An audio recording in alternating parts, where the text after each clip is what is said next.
Hello students, this is Nitesh sir. आज हम discuss करेंगे 12th कॉमर्स सब्जेक्ट इकोनॉमिक्स के इम्पोर्टेंट क्वेश्चंस। तो पूरी जानकारी के लिए वीडियो के एंड तक बने रहिए।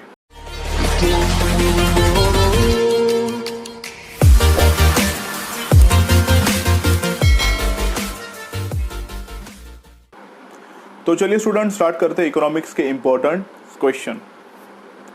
तो सबसे पहले बात करते हैं क्वेश्चन नंबर 1 की। क्वेश्चन नंबर 1 होता है ऑब्जेक्टिव्स। और ऑब्जेक्टिव आपको क्या करना है? आपको करना है टेक्स्ट बुक के दिए गए जितने भी नीचे ऑब्जेक्टिव्स है आपको वही करना है, वही एग्जाम में ज़्यादा करके आएंगे। ओके, सो क्वेश्चन नंबर 2 से हम स्टार्ट करते हैं। Main identify and explain the concept. आपको एक सेंटेंस दी जाएगी, आपको आइडेंटिफाई करना है कि वो कॉन्सेप्ट कौन सा है। जैसे वो कॉन्सेप्ट माइक्रो इकोनॉमिक्स से रिलेटेड है, या वो कॉन्सेप्ट मैक्रो से रिलेटेड है, यूटिलिटी से है, डिमांड से है, और उसके ऊपर आपको एक्सप्लेनेशन देना है। तो मैंने यहाँ पे क्वेश्चन नहीं लिखा है, मैंने आपको कुछ टेक्स्ट बुक के पेज नंबर दिए हैं। जैसे for an example text book page number 7 question number 1 and 3, text book page number 92 question number 1, 3 and 4। तो आपको उस पेजेस पे जाना है और उतने इंपॉर्टेंट टिक करना है। आपको मोस्टली एग्जाम में यही क्वेश्चंस आने वाले हैं।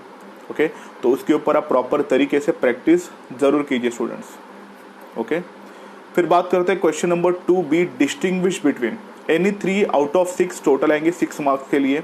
तो कौन कौन से डिस्टिंग्विश आपको करने हैं एग्जाम पॉइंट ऑफ व्यू से, देखते हैं। पहला है micro economics versus macro economics, one of the most important thing. याद रखिए, अगर आपने ये डिस्टिंग्विश कर लिया तो इसके बेनिफिट क्या क्या हैं। अगर डेफिनेशन आ गई वहाँ काम पे आएंगे, लॉन्ग आंसर पे काम पे आएगा, शॉर्ट आंसर हो सकता है, ट्रू और फॉल्स विथ रीज़न जो लास्ट ईयर था, इस साल है जस्टिफिकेशन हो गया, डू यू एग्री है, मतलब यहाँ पे ये काम पे आएगा।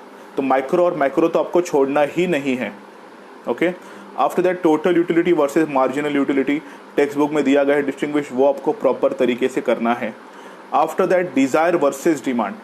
अभी आप सोचोगे कि कुछ लोगों को डार्क कलर है और कुछ लोगों को ब्लैक में है, तो याद रखिए डार्क जो मैंने ग्रीन जहाँ पे किया है वहाँ आपको सबसे ज़्यादा प्रेफरेंस देना है। सबसे पहले आप वो टॉपिक कवर कीजिए, टाइम बचेगा।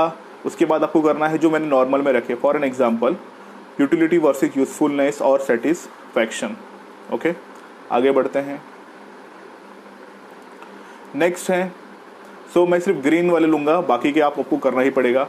नेक्स्ट ग्रीन में है increase in demand versus decrease in demand, आपको करना है अच्छी के तरीके से।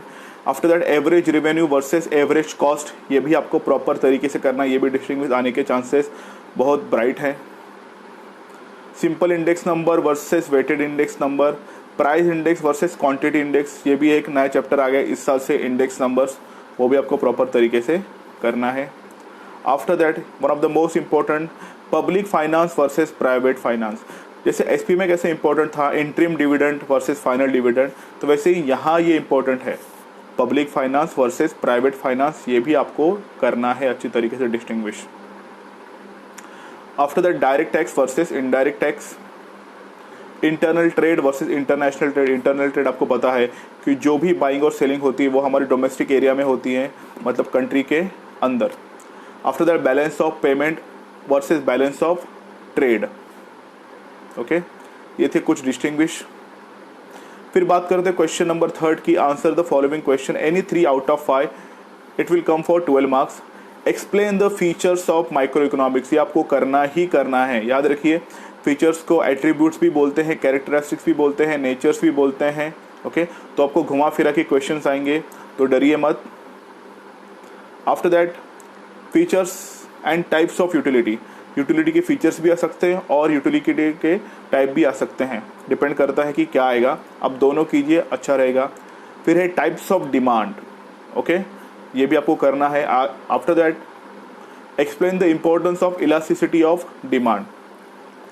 आप चाहे तो ये क्वेश्चन ऑप्शन में भी रख सकते हैं, क्योंकि बहुत लोगों को, बहुत स्टूडेंट्स को इलास्टिसिटी ऑफ डिमांड ये चैप्टर इतना अच्छा नहीं लगता। ओके, पर अगर आपको करना है तो आप ये कर सकते हो। बढ़ते हैं आगे। फिर है explain the features of index number, ये भी आपको करना है।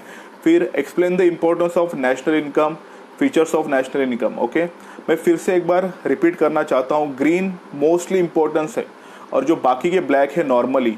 ओके, वो भी आपको करना है, पर सबसे पहले अगर आप इकोनॉमिक्स पढ़ने बैठोगे कुछ समय पहले, जैसे अभी बहुत कम दिन बचे हैं बोर्ड एग्जाम के लिए, तो जो डार्क ग्रीन में है वो आपको सबसे ज़्यादा करने हैं। ओके, नेक्स्ट है explain the function of commercial bank. Commercial bank के फंक्शन है, यही फंक्शन आपको ओसी में भी आएंगे। अगर आपने ओसी में किया तो इकोनॉमिक्स का भी काम हो जाएगा। After that explain the problems of the capital market in India, ये भी आपको करने हैं। फिर बात करते हैं state the reason whether do you agree और नॉट, एनी 3 आउट ऑफ 5, ये भी आएंगे 12 मार्क्स के लिए। तो सबसे पहला है macro economics is different from the micro economics. जैसे मैक्रो ओके मतलब स्टडी ऑफ एग्रीगेट, ये वाला कॉन्सेप्ट, ये माइक्रो से अलग क्यों है, तो उसके ऊपर आपको रीजन लिखने हैं प्रॉपर तरीके से। नेक्स्ट है demand curve slopes downward from left to right, ये भी आपको करना है प्रॉपर तरीके से। फिर index number are free from limitation, ये भी प्रॉपर तरीके से आपको करना है। फिर fines and penalties are major source of revenue for the government, मतलब जो गवर्नमेंट हमारे ऊपर फाइन्स और पेनल्टीज लगाते हैं उससे गवर्नमेंट को सबसे ज़्यादा रेवेन्यू मतलब पैसा मिलता है क्या, एग्री और डिसएग्री में आएगा, ये भी कीजिए। फिर है public finance is more elastic than private finance, ये भी आपको प्रॉपर तरीके से करना पड़ेगा। Trade is an engine of growth of an economy, ये भी आप प्रॉपर कीजिए। ओके, तो आई होप आपको ट्रेड तक प्रॉपर समझ में आ गया होगा। तो चलिए स्टूडेंट नेक्स्ट बात करते हैं question number 5, study the given table passage और figure and answer the question. Okay, आपको कुछ टेबल्स दिए जाएंगे, बॉक्स दिए जाएंगे, उसमें से कुछ डेटा मिसिंग होगा, या आपको वो डेटा वो टेबल प्रॉपर ऑब्जर्व करके आपको उस के ऊपर कुछ क्वेश्चंस आएंगे, उसके आपको आंसर देने हैं। तो मैंने भी कुछ टेक्स्ट बुक के पेज नंबर लिखे हैं, वो आपको करने हैं। जैसे टेक्स्ट बुक पेज नंबर 16 पे क्वेश्चन नंबर 4, 26 पे क्वेश्चन नंबर 5, 45 पे 58 और टेक्स्ट बुक नंबर 52 पे क्वेश्चन नंबर 6। और याद रखिए there are sums in index chapter, याद रखिए इंडेक्स नंबर जो आपको चैप्टर है उसमें ये टेबल नहीं दिया, पर आपको सॉल्व करने के लिए बहुत सारे सम्स दिए, तो गिन चुन के 4 से 5 सम में प्रॉपर कर लीजिए। एग्जाम में भी वही आएंगे, सिर्फ कुछ ना कुछ नंबर चेंज होंगे। ओके, तो वो कर लीजिए। एज पर माई ओपिनियन आपको एक टेबल आएगा और एक इंडेक्स नंबर का सम आएगा। ओके, फिर एक टेक्स्ट बुक पेज नंबर 80 का क्वेश्चन नंबर 4 और 98 का क्वेश्चन नंबर 6। फिर बात करते हैं answer in detail any 2 out of 3 16 marks, मतलब एक आएगा 8 मार्क्स के लिए। याद रखिए इकोनॉमिक्स का पेपर जो भी होता है वो थोड़ा लेंदी होता है, मतलब आप लिख लिख के पागल हो जाओगे, पर पेपर साला खत्म होगा ही नहीं। ओके, तो याद रखिए मैंने सभी को ग्रीन किया है इसलिए बिकॉज ये चारों इंपॉर्टेंट है, हर साल आते हैं। फर्स्ट है concept of micro economics and features, फिर है law of DMU explain the exception, फिर state the law of demand. Law of demand होता क्या है विथ अजम्पशन और एक्सेप्शन। याद रखिए mostly as per my opinion, as per my experience, जब भी कोई भी लॉ आता है तो उसके साथ 80% चांस होता है उसके अजम्पशंस आना।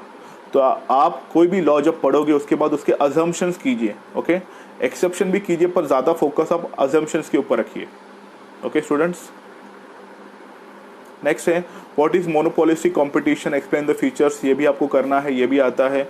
और मोनोपोलिस्टिक कंपटीशन ये रियलिटी में होता है। ओके, नेक्स्ट है explain the steps involve in the construction of index number, ये भी आपको इस साल प्रॉपर तरीके से करना है। और जो ग्रीन नहीं किए हैं वो आप बाद में कीजिए, पर सबसे पहले जो ग्रीन किया है प्रॉपर तरीके से वो पहले कर लेना। नेक्स्ट है various reason for the growth of public expenditure, public expenditure क्यों बढ़ रहा है उसके बहुत सारे रीजन। फंक्शन ऑफ आरबीआई ये भी आएगा, याद रखिए ये कंफर्म कीजिए। मैं तो बोलता हूँ लॉन्ग क्वेश्चन में अगर आपका माइक्रो इकोनॉमिक्स माइक्रो हो गया तो सबसे पहले जंप कीजिए यहाँ फंक्शन ऑफ आरबीआई की तरफ। नेक्स्ट है explain the recent trends in Indians exports. Okay, तो आई होप आपको यहाँ तक क्लियर हो गया होगा। अगर आपको कुछ भी क्वेश्चंस में डाउट आया होगा तो आप मुझे कमेंट सेक्शन में ज़रूर पूछिए, I will definitely give the answer. अब बात करते हैं टाइम मैनेजमेंट की, जैसे कौन से क्वेश्चन को कितना टाइम देना चाहिए तो जाके आपका पेपर प्रॉपर तरीके से कंप्लीट होगा। तो बात करते हैं number 1 objective any 4 out of 8 20 marks के लिए आएंगे और आपको ऑब्जेक्टिव के लिए देना है सिर्फ 20 मिनट। और सबसे पहले याद रखिए वो स्टूडेंट बात करते हैं टाइम मैनेजमेंट की, पर आप अभी से घड़ी पहनना चालू कीजिए। ओके, क्योंकि बहुत सारे एग्ज़ाम हॉल ऐसे होते हैं जहाँ पे घड़ी नहीं होती है। आप एक्सपेक्ट करके जाते हो कहाँ ना कहाँ तो लटकाया होगा, पर होता नहीं है। You have to carry your own watch. Okay, तो ऑब्जेक्टिव आएंगे 20 मार्क्स के लिए, आपको 20 मिनट में वो सॉल्व करना है।